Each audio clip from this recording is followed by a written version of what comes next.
या कुन्देन दुदुषारहारिधवला या शुभ्रवस्त्रावृता या वीणावरदण्डमण्डितकरा या श्वेतपद्मासना या ब्रह्मच्युतशङ्करा प्रभृतिर्विदेवो सदा वन्दिता सा मां पातु सरस्वती भगवती निशेषजाड्यापहा।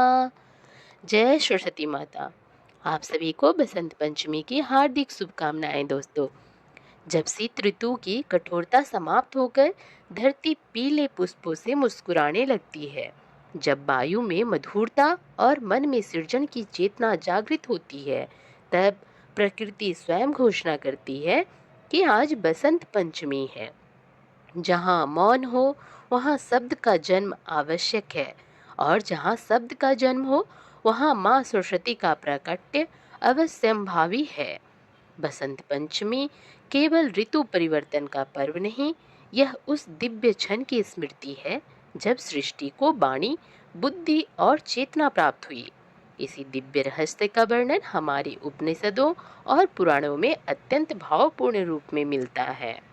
बसंत पंचमी के दिन माँ सरस्वती की विधिवत पूजा करने के साथ साथ इस व्रत कथा का पाठ अवश्य करना चाहिए या फिर सुनना चाहिए। ऐसा करने से आपकी पूजा पूर्ण मानी जाती है और सुख समृद्धि की प्राप्ति होती है। हिंदू धर्म में बसंत पंचमी का विशेष महत्व है। यह पर्व विद्यार्थियों के लिए काफी होता है, क्योंकि इस दिन ज्ञान, विद्या, संगीत की देवी माँ सरस्वती का प्राकट्य हुआ था। इसीलिए इनकी पूजा करने से शुभ फलों की प्राप्ति होती है। इसके साथ ही इस दिन से ही छोटे बच्चों को विद्या आरंभ संस्कार भी किया जाता है। देवी भागवत के अनुसार माघ मास के शुक्ल पक्ष की पंचमी तिथि को संगीत, काव्य, कला, शिल्प, रस, छंद, शब्द व शक्ति की देवी माँ सरस्वती का जन्म उत्सव मनाया जाता है। इसके अलावा इस दिन भगवान कामदेव और उनकी पत्नी माता रति की पूजा करने का भी विधान है। इस दिन माँ सरस्वती को पीले रंग के फूल, माला, वस्त्र आदि चढ़ाने के साथ साथ पीले रंग का भोग लगाया जाता है। इसके साथ ही इस दिन सरस्वती माता की विधिवत पूजा करने के साथ इस व्रत कथा का पाठ अवश्य करना चाहिए। आइए जानते हैं बसंत पंचमी की संपूर्ण व्रत कथा। देवी भागवती पुराण के अनुसार सृष्टि के आरंभ में त्रिदेव ब्रह्मा, विष्णु और महेश ने मनुष्य जाति का आवरण किया, लेकिन त्रिदेव अपने इस सृजन से संतुष्ट नहीं हुए। त्रिदेव को लगता था कि इसमें कुछ कमी रह गई है, जिसके कारण पूरे ब्रह्मांड में शांति ही शांति है।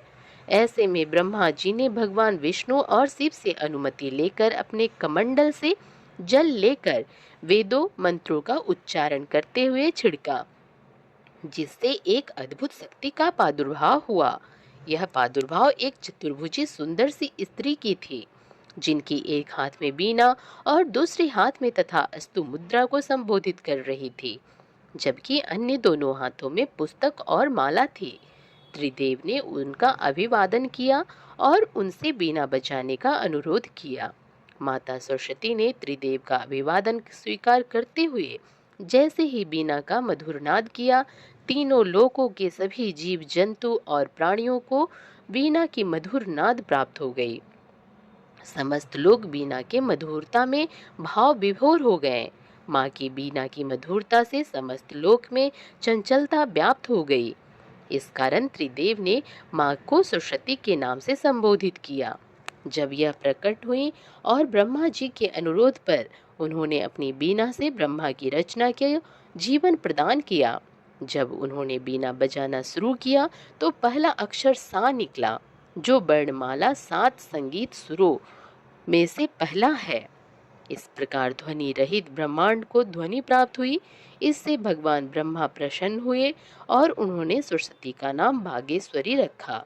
उसके हाथ में एक बीना है, इसलिए उन्हें बीना पाणी भी कहा जाता है। तो दोस्तों, ये थी बसंत पंचमी की पौराणिक कथा। आप लोगों को कैसा लगा सुनकर, ये मुझे कमेंट बॉक्स में लिखकर बताइएगा।